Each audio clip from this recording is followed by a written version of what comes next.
Session 3: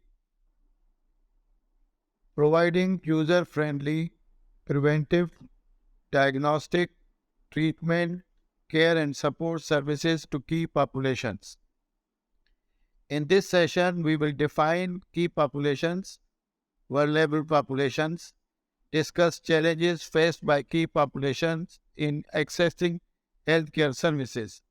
We will also discuss stigma and discrimination associated with HIV/AIDS, confidentiality and privacy issues, the marginalized populations, sensitivity and their healthcare needs, human rights, and social issues. By attending this session, the participants will be able to define terms, key populations, and vulnerable populations and understand their behaviors. Define stigma and discrimination and how stigma undermines the health of the key populations.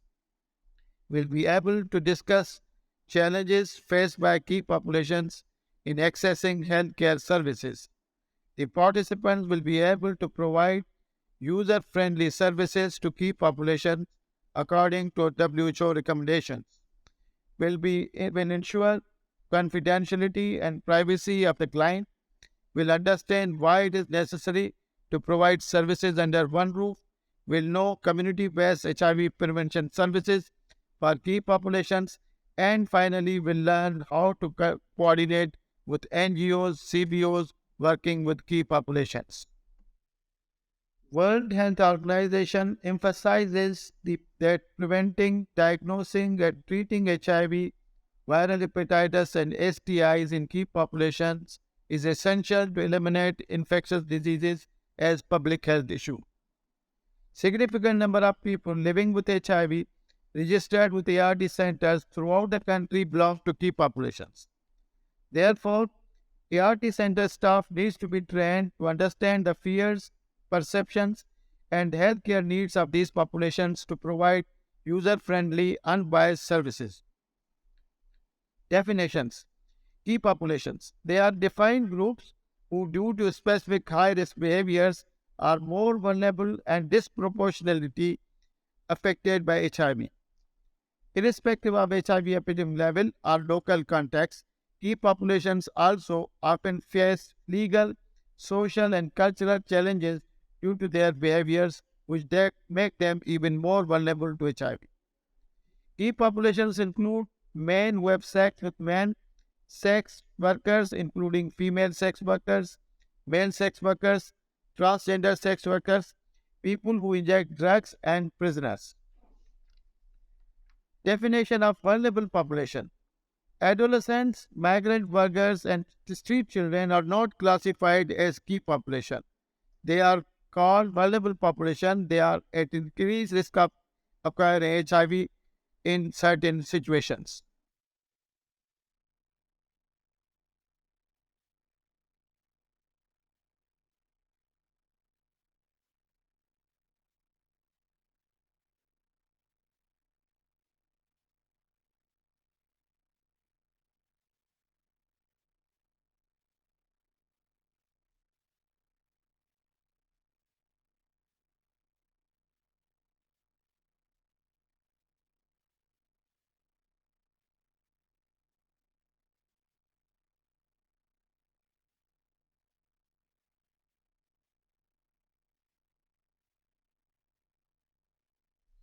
Men who have sex with men or MSM.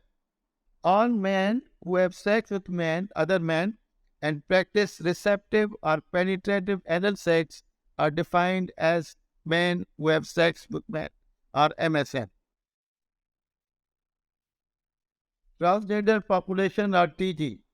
It is an umbrella term for people whose gender identity does not conform to the norms and expectations traditionally associated with gender assigned to them at birth. Transgender people may self-identify as trans woman, trans man, or transsexual. In Pakistan, they are known as Khwajasira or Hijras. They are often rejected by their families at a younger age and live in groups under supervision of guru or the leader. They often remain unemployed, poor, and marginalized and engage in commercial sex or begging. Sex workers. This group includes female sex workers, FSWs, men sex workers, MSW, and transgender sex workers, TGWs. Sex workers exchange sex for money, drugs, or other benefits. Sex workers often lack empowerment to use any protection, like condoms, and engage in different sexual practices, including oral, anal, and vaginal, according to clients' demand. People who inject drugs are PWIDs. This group includes people who use drugs through injections and share needles and syringes. Majority of PWIDs in Pakistan are homeless, unemployed, and have no family support and live on the streets. Prisoners. This term refers to all those detained in prison facilities. Living in prisons and closed settings make them vulnerable to risky sexual behaviors and practices. To understand issues and challenges faced by key populations, we must define stigma, self-stigma, and discrimination.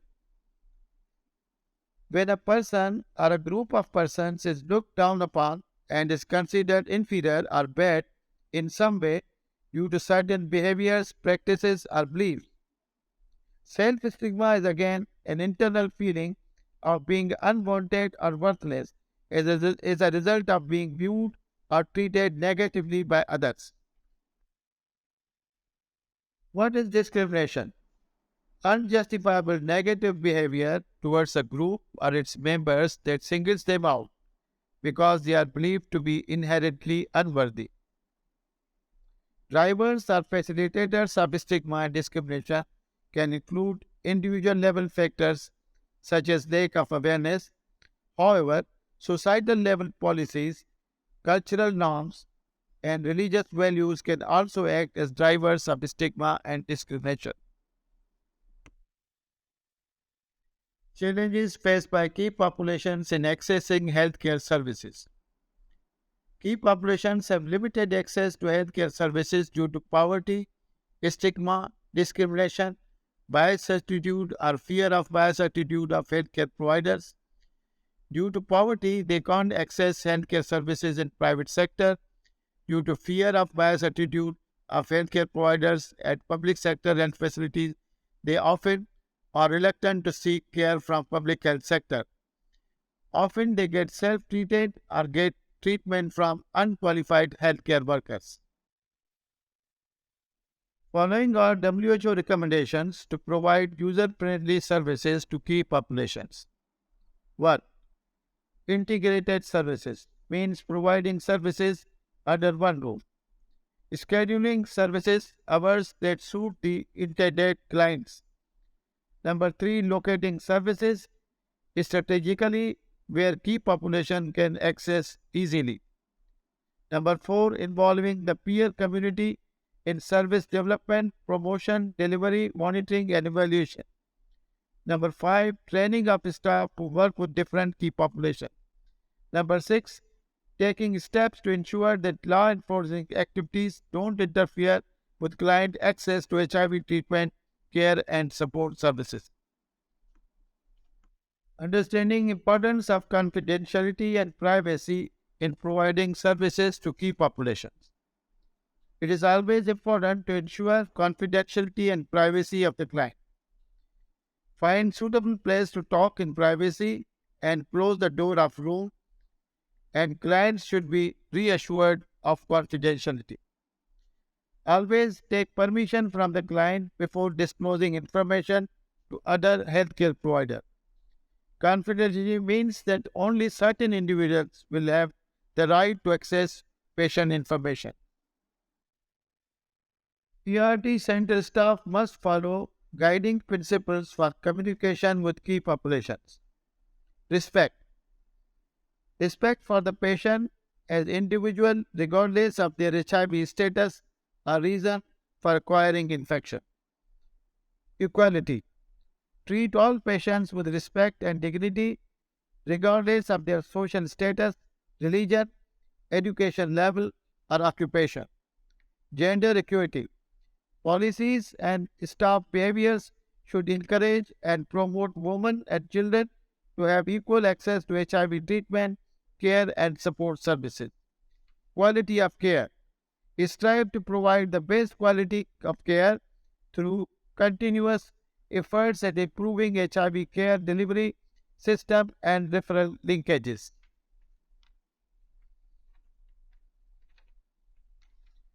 Access and availability. Assist and facilitate the patient in obtaining access to appropriate and timely care when needed. Importance of training and sensitizing healthcare workers. It's important to sensitize and educate providers and other staff working at ART centers. This can be done in both pre-service and in-service training through on-job support and supervision. Sensitize and educate the ART staff on issues specific to key populations, focusing on stigma and discrimination. Where possible, training should involve representatives of key populations.